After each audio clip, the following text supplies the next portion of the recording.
Golden State Media Concepts bring you Book Review Podcast, a haven for bookworms of all ages and the widest genres, from mystery to memoirs, romance to comedy, fantasy to sci-fi. If you love to read, this is a podcast for you. It's the Golden State Media Concepts Book Review Podcast.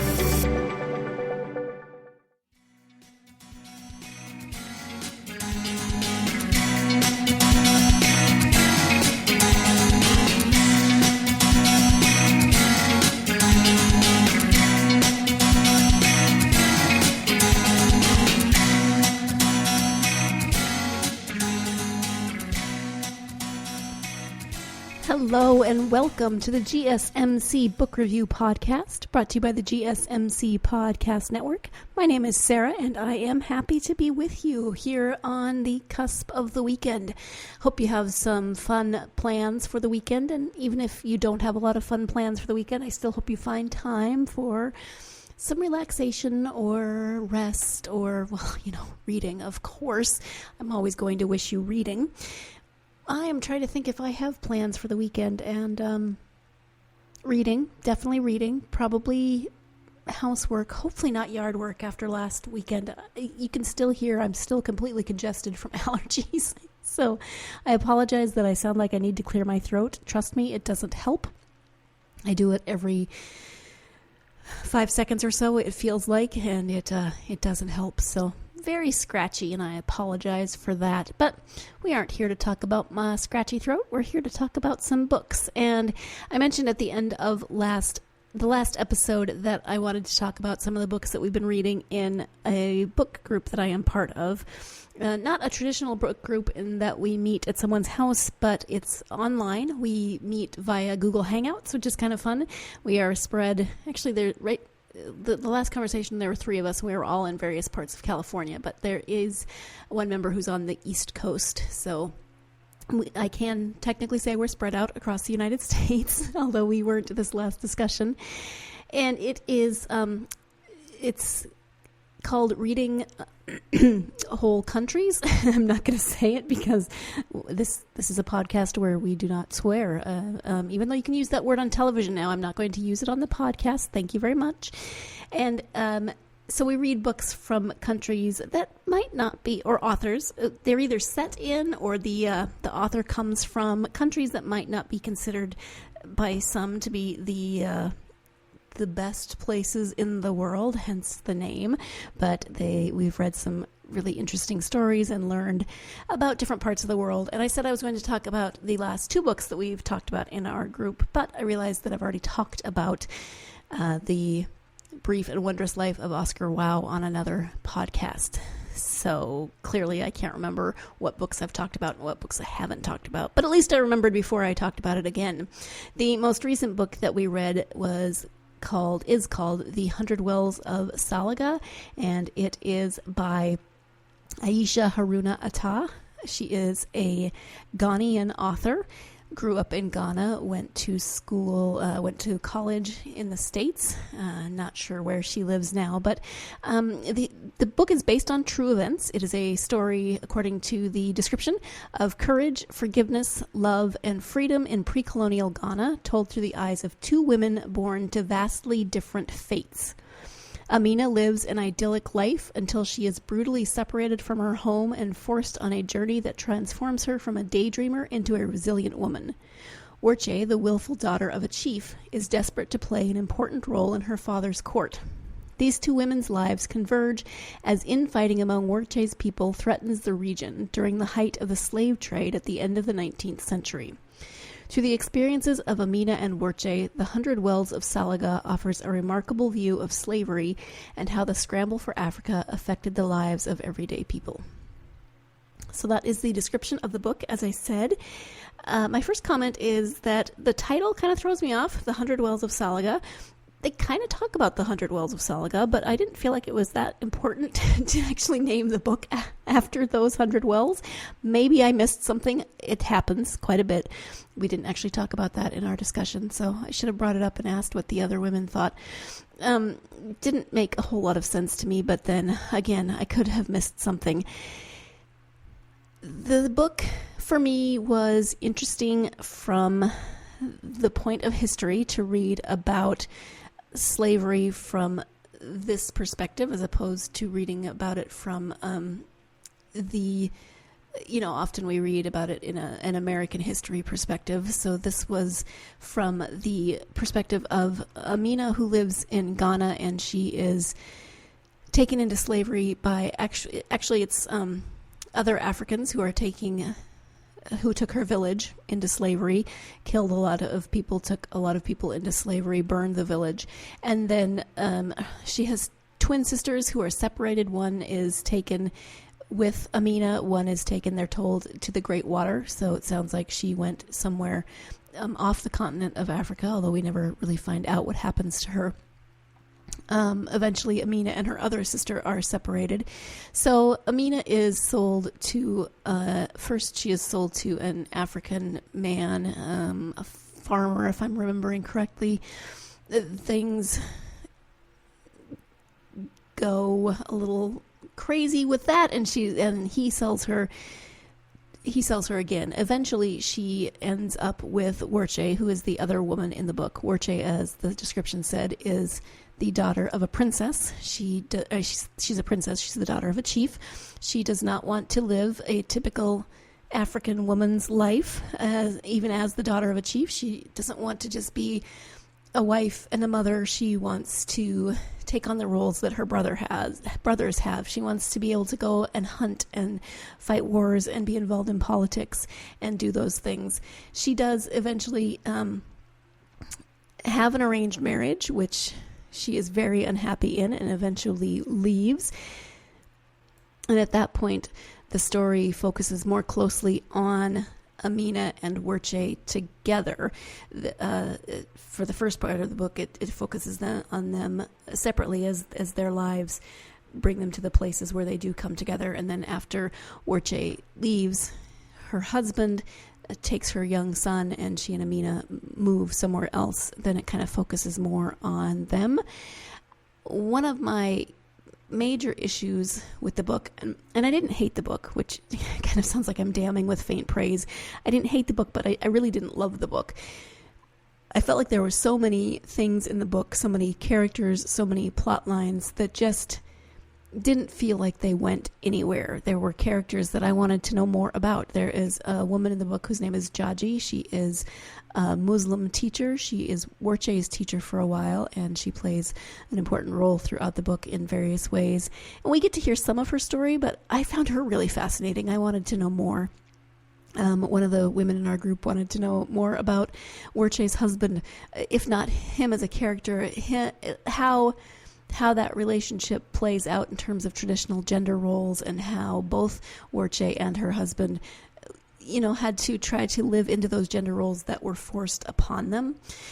At the end, it just kind of felt like, okay, well, it's done. This happened, and now, okay, it doesn't end with they lived happily ever after, but I felt like there were things that I needed. I still wanted to know. I still wanted to find out. Again, from the historical perspective, it was interesting to see the inter-African slave trade and how that worked, how it had been in existence seemingly for a long time, but then with outside pressure, with colonialism, it felt like that amped up. The inter-African slave trade really amped up. And I actually would have liked to have learned more about that. I would have liked to have learned more about Amina's life before she was taken into slavery. We got a little bit of that, and I found that to be really intriguing. But again, there were a lot of things that were just left that we never found out about. And maybe that's realistic. Maybe that's life. Maybe a lot of things happen that we think are going to eventually be resolved, but they really aren't. That is kind of how life works sometimes, right? But when I'm reading a book, especially a novel, even though it is based on true events, I still want there to be more closure than I felt like I got in this book. So we're going to take a quick break, and when we come back, we'll be talking a little bit more about the 100 Wells of Salaga and then moving on to Becoming. So stay tuned. You're listening to the GSMC Book Review Podcast, and I will be right back. Want to know the latest and hottest music hitting the airwaves? Don't be left out. Listen to the Golden State Media Concepts Music Podcast. Keith keeps you on the loop with everything you need to know from pop, rock, hip-hop, and the top 40. And we'll throw in news of your favorite artists, concert and tour dates, and so much more. Listen no further, because this is the gold standard in music podcast.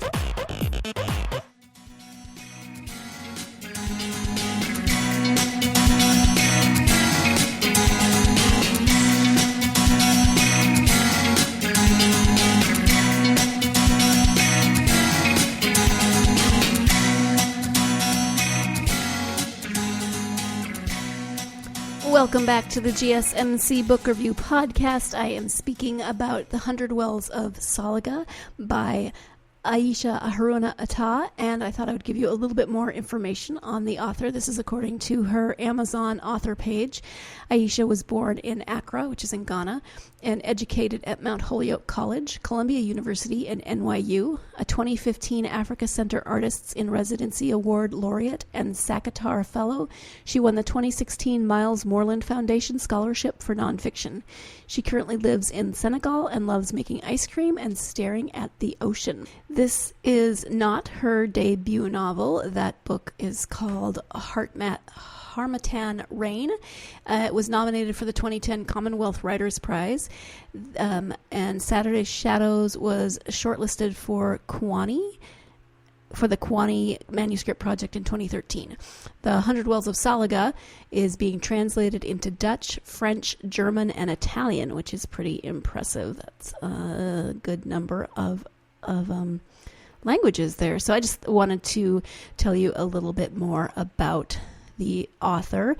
And I wanted to like this book better than I did. There were parts that I found interesting. There were characters that I wanted to root for, but I didn't quite get there. I think Amina is the most relatable. Werche is very difficult sometimes to get behind as a character. She seems to make decisions that are extremely selfish, which of course is human nature, and decisions that just don't always make sense, again, which is very human. But Amina also sometimes makes decisions that make you question, but I felt she was a character that I could sympathize with more than Werche was. So it's hard when you have a story from two perspectives, and one of those characters from whose perspective you're reading is not as likable or relatable or just as easy to get along with, if you will, than the other character. Made it a little bit difficult. Again, I didn't hate this book, but I didn't love it either. So I give it a good solid middle grade. For me personally, I am not unhappy that I read it, but it's definitely not one that I feel compelled to read again. I did listen to it on audiobook. The narrator is great. Her name is Janina Edwards, and I thought she did a really good job with the narration. I appreciate that with a book like this, where there's lots of place names and sometimes character names that I may not necessarily know how to pronounce when I just read it.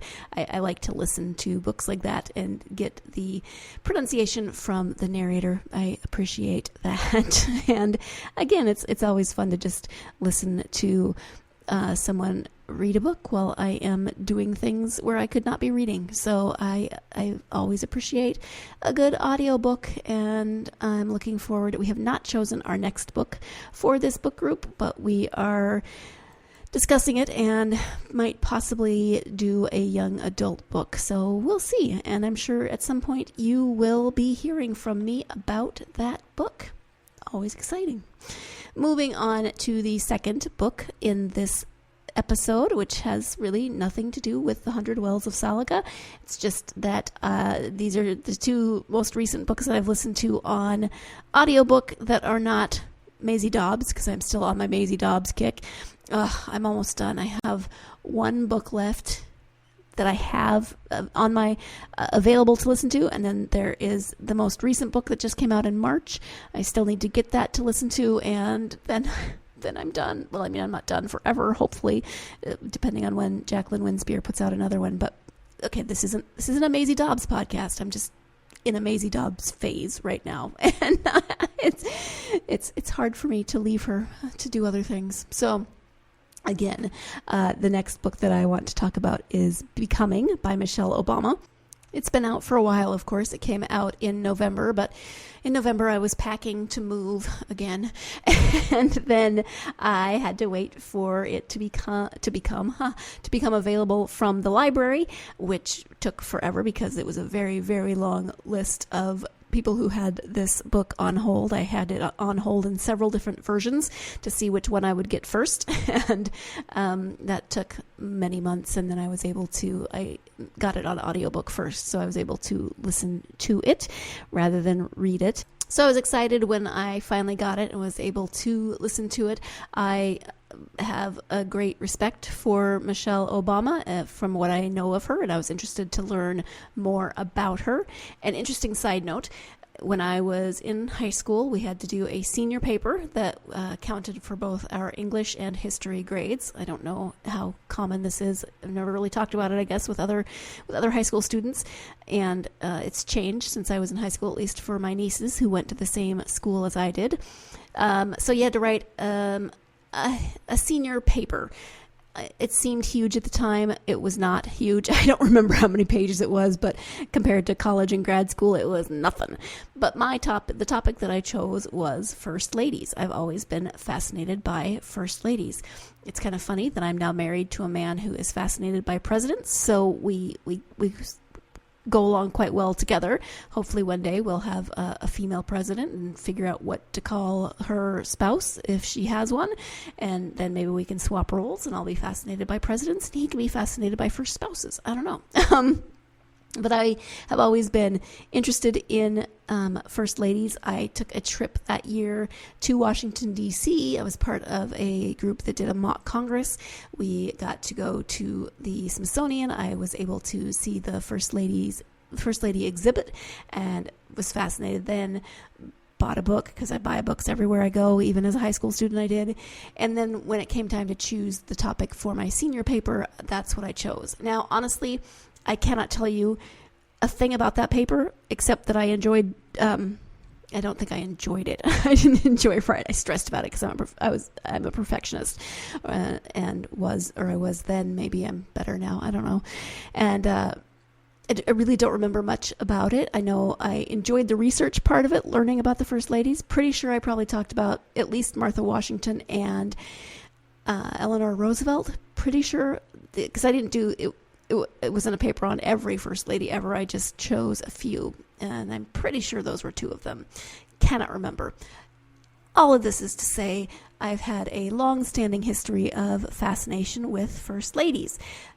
So not only do I respect Michele Obama from her time in the public eye as the First Lady, but I also was interested in hearing her take on being First Lady and being the first African-American First Lady in the White House. So I was very excited when I was able to get this book.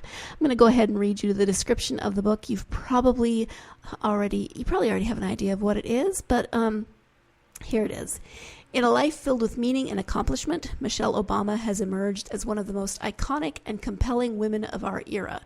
As First Lady of the United States of America, the first African American to serve in that role, she helped create the most welcoming and inclusive White House in history, while also establishing herself as a powerful advocate for women and girls in the U.S. and around the world, dramatically changing the ways that families pursue healthier and more active lives, and standing with her husband as he led America through some of its most harrowing moments. Along the way, she showed us a few dance moves, crushed carpool karaoke, and raised two down-to-earth daughters under an unforgiving media glare. In her memoir, A work of deep reflection and mesmerizing storytelling, Michele Obama invites readers into her world, chronicling the experiences that have shaped her. From her childhood on the south side of Chicago to her years as an executive balancing the demands of motherhood and work, to her time spent at the world's most famous address. With unerring honesty and lively wit, she describes her triumphs and her disappointments, both public and private, telling her full story as she has lived it, in her own words and on her own terms. Warm, wise, and revelatory, Becoming is the deeply personal reckoning of a woman of soul and substance who has steadily defied expectations and whose story inspires us to do the same. Again, that is the description of Becoming by Michele Obama. Going to talk more about this book when we come back from our second break of the podcast. So stay tuned. You're listening to the GSMC Book Review Podcast, and I will be right back. Tired of searching the vast jungle of podcasts? Now listen close and hear this out. There's a podcast network that covers just about everything that you've been searching. Hey! The Golden State Media Concepts Podcast Network is here. Nothing less than a podcast bliss with endless hours of podcast coverage. From news, sports, music, fashion, cooking, entertainment, fantasy, football, and so much more. So stop lurking around and go straight out to the Golden State Media Concepts Podcast Network. Guaranteed to fill that podcast itch. Whatever it may be. Visit us at www.gsmcpodcast.com. Follow us on Facebook and Twitter, and download us on iTunes, SoundCloud, and Google Play.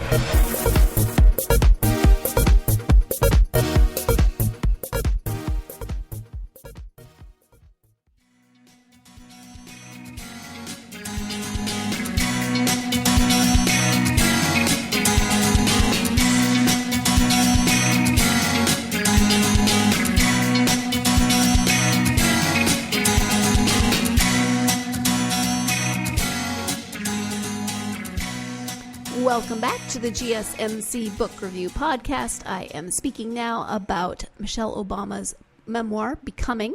I, as I said, was excited to read it. I have a fascination with First Ladies. I have always found Michele Obama to be a very interesting, very smart, very compelling woman, and was intrigued to hear her story from the beginning. We know a little bit about that. We learned a bit about her during campaigns, etc. But it was very fun for me to get to know about her childhood, about her some of her college experiences, some of her family life, etc., and just the experiences that she had that have made her the woman that she is now.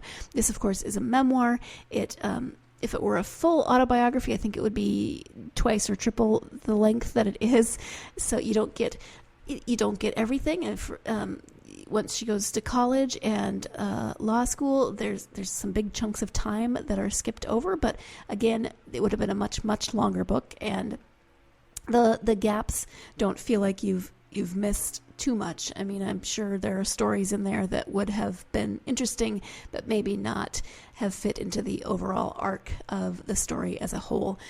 But you find out about her life growing up with her brother and her parents on the south side of Chicago, the experiences that she had going to school and then going to college in New Jersey, moving from Chicago to New Jersey, going to law school in Massachusetts, getting her first job out of law school, meeting Barack Obama, who you may have heard of him. She did end up marrying him. He seems like a nice guy.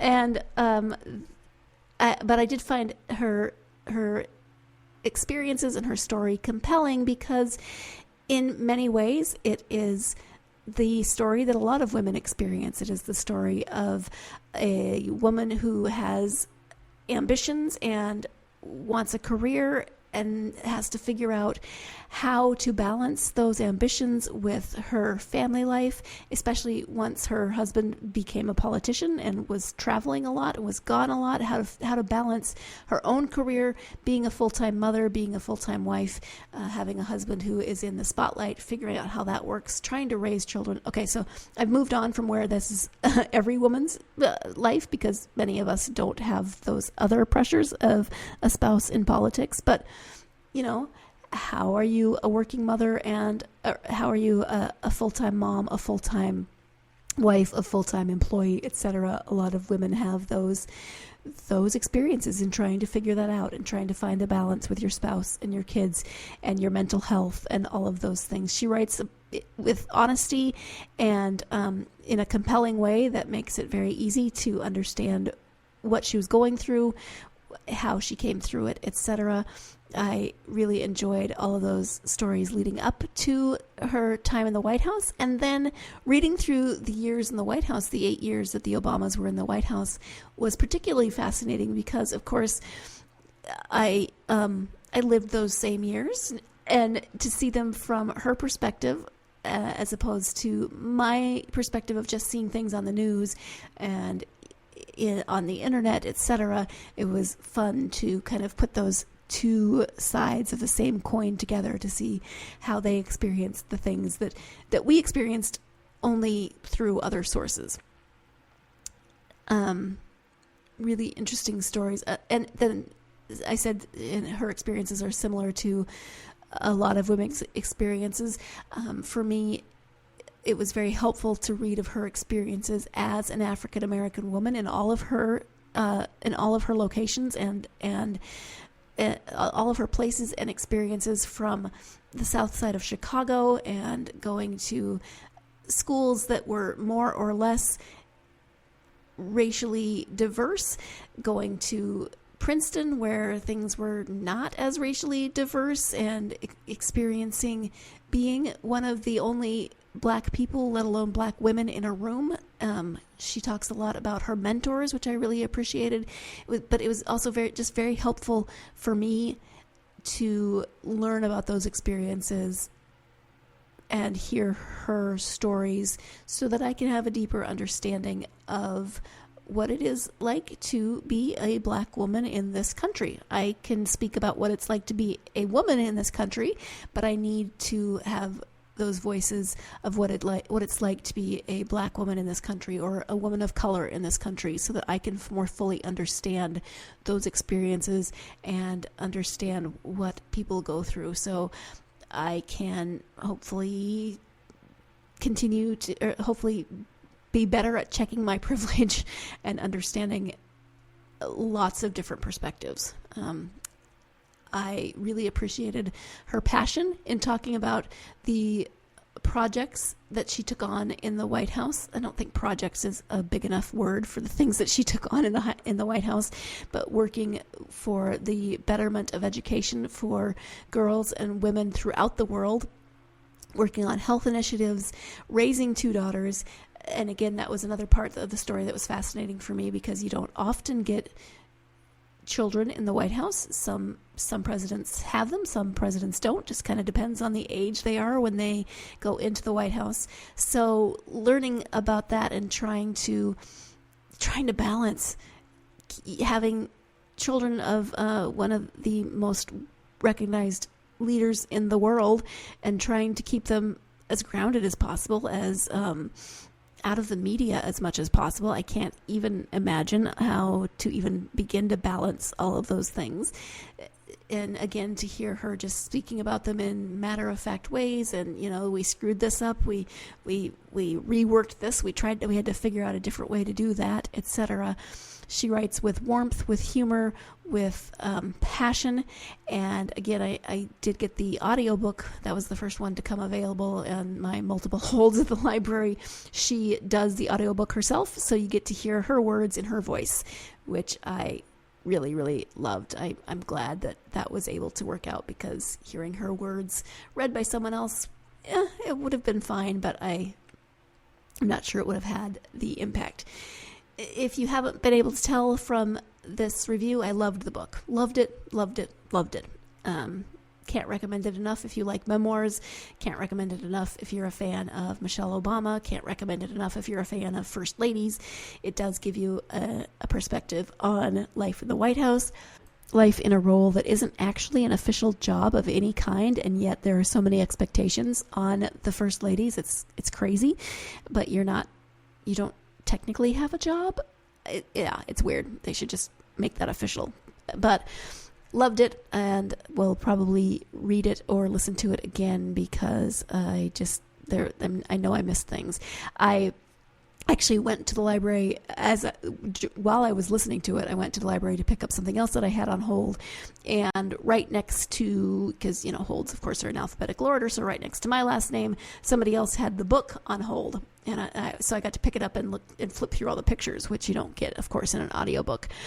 That was nice timing. Thank you, whoever's last name started with M and was in there with mine, so I could pick up your book and flip through the pages before setting it back on the shelf for you to pick it up. At any rate, that is probably enough gushing out of me.